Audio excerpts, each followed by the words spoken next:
Cal, good to see you. Good to see you. I'm curious, what is your snapshot when you think 21-31? Like when you hear the numbers, what's the first thing that... Oh, I only get one snapshot? You only get one, man, that's it. When you hear the numbers, what's the first thing? Well, I mean, the lap around the field probably stands out the most because Rafael Palmeiro came up with the idea. Bobby Bowe kind of gave him some muscle to help. And I thought it was a dumb idea.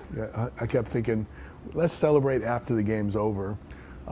But it's like a rain delay right now. It's taking too long, and the pitchers are going to, Mike Messina is going to cool down. And they said, well, we won't get this game started unless you run around the field.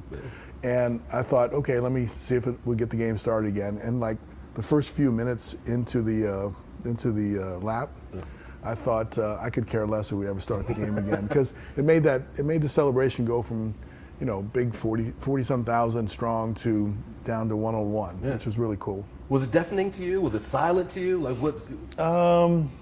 There were times when it was really deafening, and there were times when it was a little bit more quiet. The applause lasted about 22 minutes, you know, and when the game became official. When the number came down on the, I didn't even know that. Like 2 weeks before, they started with the dropping the number on the warehouse, and they played the John Tesh music in between. And the first time it happened, I was going, "What are we doing? It's like middle of the game. What's happening?" And they dropped the letter, and it kind of conditioned all of us to kind of expect it to happen in the middle of the game. So by the time we got to 21-31, we were all ready for it. But I wasn't ready for that long delay in the middle of the game. That morning, I mean, was routine sort of thrown out the window for you that morning, or was it the same thing? Ate the same breakfast, drove the same route, or at that point had everything changed? Well, my daughter reminds me that we have that anniversary in common. It was her first day of school, and it was 21-31. So I got up, you know, went to bed really late, got up, took her to school, wanted to drop her off, and from a baseball standpoint, I think I was pretty good with my routines. But it seemed like everything else, you just kind of surrendered to the media, surrendered. I mean, I think I was talking to Bob Costas like at 3 o'clock in the morning, doing an interview, which was really weird. So it didn't seem like I was sleeping much, and it felt like for the first time there was a little pressure, to get to a finish line. I never thought about the streak. I said, well, we'll go play tomorrow's game. Whatever happens, happens. And then when everybody started planning the celebration, I kept thinking, God, what if I don't make it? So what if I trip up the steps then? It was the first time that there was a sort of a finish line. And I didn't like that. No. You don't seem like the celebration kind of guy. You want to get out and play and get the game, get the 9 innings in and be done. I don't like, and I didn't like bringing, I was getting all the attention was focused on me. And I thought it was important for the attention to stay focused on, the team and how well we played. And if I was to try to make it the perfect celebration, we'd have been chasing the pennant. We'd have been in the pennant race in September. We fell back, and we were a little out of it at that point. But the California Angels were playing for the playoffs. And so it was our playoffs in a way. So we spoiled the California Angels by beating them all 3 games. And that was important. So it wasn't just about an attendance record. It was about, meeting the challenges of the day, playing well, doing what you're supposed to do. And I played well, and our team played well. We won 3 games. You mentioned taking your daughter to school. Was there conversation in the car? Are we talking about loading up your backpack, or is she asking you about what do you think about the game that day? No, I mean, we were probably singing a song or doing something else that she liked to do. It wasn't, this is a big day for Daddy. I think it was more about, I wanted it to be about her, her special day. I think she really liked it when that was the news that hit the, it was in the newspaper, it was on TV that I got up and took my daughter to school that morning. I think she liked that. There's a video of a guy holding a sign. I always remember seeing it. Cal Ripken, thanks for saving baseball, which is huge. I mean, you're already doing 21-31. There's a home run in the All-Star game, like all these things. But I think that one stands out a lot because I do feel like it was game-changing, Well, if you remember, 1994, the strike happened August 12th, and then they canceled the World Series. We didn't come to an agreement. Then we were locked out of spring training. So the collective bargaining side, I call it the ugly business side, shows up, and the fans were the ones that were deprived. And when we finally came back, we had a shortened spring training, shortened the season to 144 games. And I think all of us felt responsible or bad. And the streak, right from the first day of spring training, there was tremendous interest, media interest in the streak. And I think as we went on, people were trying to find something good in baseball, you know, so they could attach themselves to it again because they were mad. And the streak became one of those things that tied you to an era that maybe when the game was just a sport, you know, it wasn't this big form of entertainment, business didn't get in the way. We liked that. And so I tried to handle that by opening yourself up to surrendering to the possibility. And even my way of trying to reach out to the fans, when you have so much media responsibility in each city you go to, and then that becomes part of your routine, the fans, the autograph time and the fans started to get pushed out. And so I said, well, I'm still awake, you know, after the game's over. I still got adrenaline. I'm not going to go to sleep. Why don't I do it after the game? And sometimes I was out there 2 hours, sometimes till like 3 o'clock in the morning. It felt really good because you had a chance to interact with the fans, and it became a thing.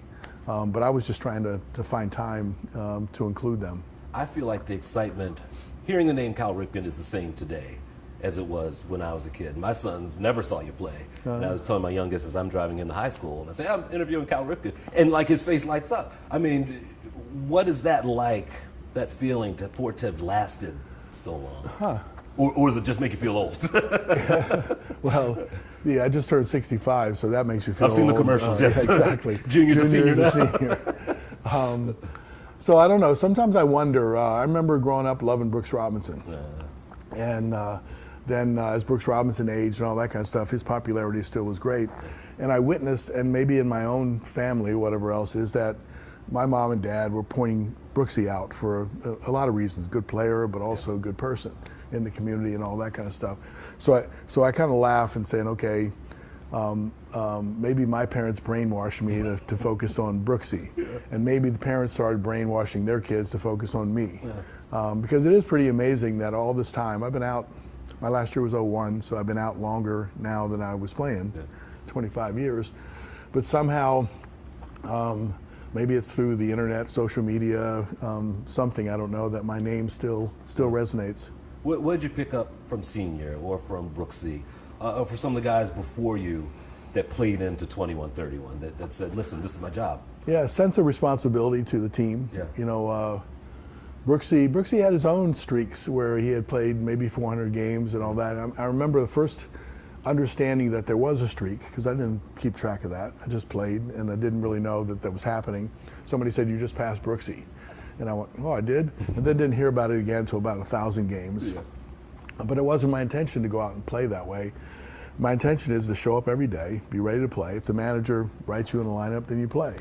And you try to, so your team can count on you. So it was my dad's advice, the Orioles' advice, but it was also someone like Eddie Murray. My dad pointed out Ed and said, like, he's an everyday player. You know, be like him. And if you look up Ed probably averaged 160 games, and he had his own streaks where he played in there. But I think the real value was there's intangibles that when you play a long season, that each and every day you try to help to win the game. You might not be hitting as well as you could, but your experience or your defense or your understanding helps you. Or with Eddie hitting fourth in the lineup made it all easier for the rest of us. You know, there was stability in our lineup. The manager and the other team had to think, okay, do I take the starter out now that Ed's coming up again? You know, he affected how the game was managed, and he let us kind of stay in our lanes. So those kind of intangible values I thought were important, and so as an everyday player, I tried to be like Ed, be like Brooksy. There's a certain, we're talking about parents here. There's a certain joy I know my parents seeing me on television. It's, you know, my dad calls all the time. Yeah, you're wearing my tie today. I'm guessing being on the field for a moment like that, mom and dad come out, your kids come out. I mean, did that build that moment that much more for you? It made it really special. I mean, there was some talk, you know, my dad wasn't with the team anymore, and there was some talk that would he really come back? And I'm thinking, I think he will. Wasn't 100% sure. But they were such an important part of shaping who you are, you know, and how you go about your job and all that kind of stuff, that it was great to have them walk me out, you know, and celebrate that moment with them. I had a moment with Dad looking up in the skybox. He was looking down, and Dad wasn't someone like we do now, where you tell your kids that you love them like too many times, I think. Sure. But you knew he loved you. And then when I pointed at him and got his attention, he pointed back at me. There was like 1,000 like I love yous or words that came between us in that moment. So really cool. My kids were really young, you know, at the time. Ryan doesn't remember a whole lot about what happened there, but I wore a T-shirt that said 2131 hugs and kisses for Daddy, and that I wanted to show them that I had that T-shirt on that they gave me that morning, which was kind of cool. So there were these special little moments mixed in with a pretty historic night. So the next day, are you Dad? The next day, or are you wearing a crown around the house and saying 2131? Oh. or are you back to carpool now? Well, there was some notion or idea that I should just play 2030 and stop, and then let it be a tie. Yeah. And I thought that would be doing, you know, a disservice to the whole part of play. And I would think Lou didn't do that, you know, and he wouldn't want me to do that.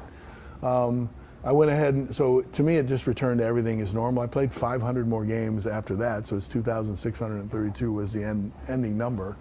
And I wanted to approach it just like I did in the beginning.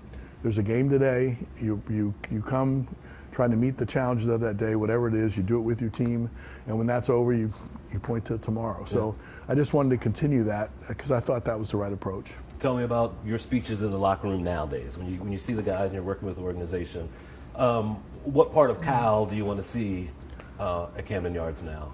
Well, I mean, I'm enjoying getting to know the guys, you know, and being in there, because when you're in the clubhouse, then you have a chance to gain some trust or to have, you know, say something at the right time. Unless you're a coach and you put a uniform on, you got to be respectful of the people in the clubhouse. So I tiptoe around, try to help when I can. I mean, it's been wonderful to watch the development of Gunnar Henderson. Yeah. You know, as a defensive player, he's super skilled, can make plays in all different ways. But now he's got a consecutive errorless streak, I think, of 70 or 71 games now. And he's really coming into his own. He's making these different plays. He's learning himself. Yeah. And so if I could help in that regard every once in a while, you know, offer up my experience and then help him be a better player, super glad to do that. But it's just it's good to get to know the guys and know when you can add something and when you can't. If it wasn't baseball, what would you have been setting the record as? Would you be the best mail deliverer? Would you be the best school teacher? Or was it in the blood and this is what it was going to be? Well, it definitely wasn't not missing a day of school. I mean, I think there were times when I didn't have my homework done and then my throat was kind of sore the next day. So, I mean, I hate to admit to that, but no, I mean, I think when you get into something, I'm a little obsessive about when you get into something you really like to do and you want to do it over and over and over again. I think that's a successful trait. I don't know what I would have done. I wanted to be a baseball player since as long as I can remember, and as luck would have it, I had enough talent and was around the game and had a long career. So I have no idea. I have no idea. It's all right. Baltimore's grateful. We're grateful you chose baseball. Oh, my pleasure. Good to see you, man. Thank you. Good seeing you.